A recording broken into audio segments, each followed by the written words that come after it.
RC Music present.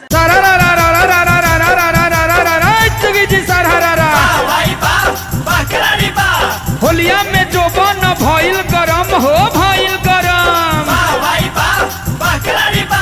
होलिया में जो बन भइल गरम, आई के राजा छोड़ाई जो जंग बोला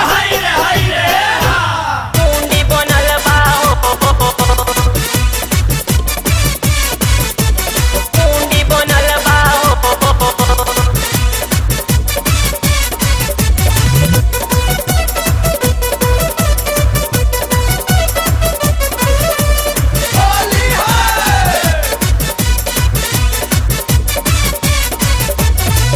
होलिया में चोलिया गोर को करम लाल पीला हमर मुंडी बनल बा हो।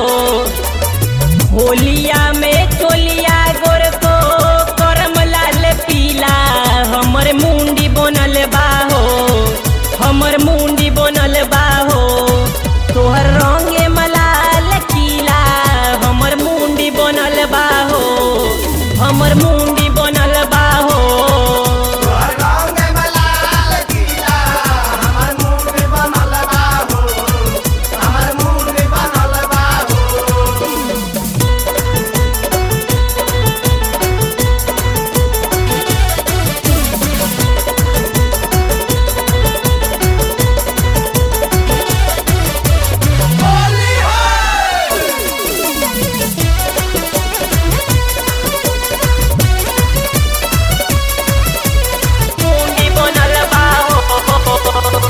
भोले कुछ कह बाकी बचबू न आज हो।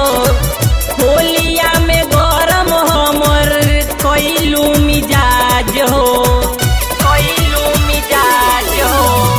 भोले कुछ कह बाकी बचबू न आज हो।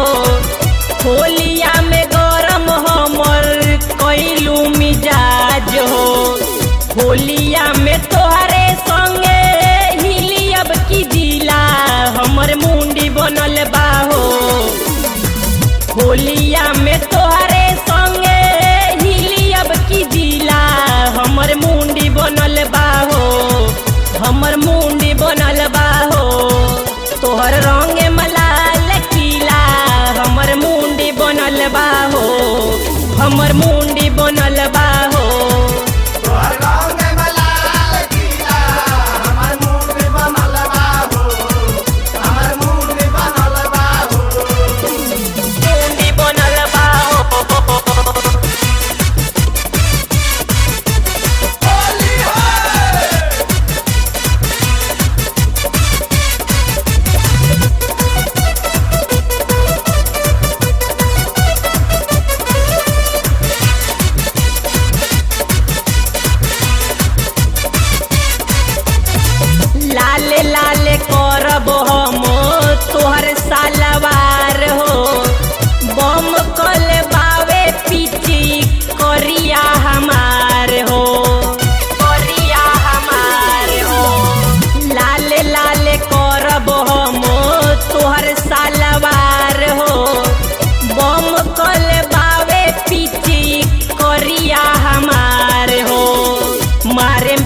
शंकर लूटिया जे होली के लहार हो ठाकुर पारवाना के जागल बा सुतार हो केहू कहे मुन्नी तो के केहू कहे सिला हमर मुंडी बनल बा हो केहू कहे मुन्नी तो के केहू कहे सिला हमर मुंडी बनल बा हो हमर मुंडी बनल बा हो तोहर रंगे मलाल किला हमर मुंडी बनल बा हो हमर मुंडी बनल बा हो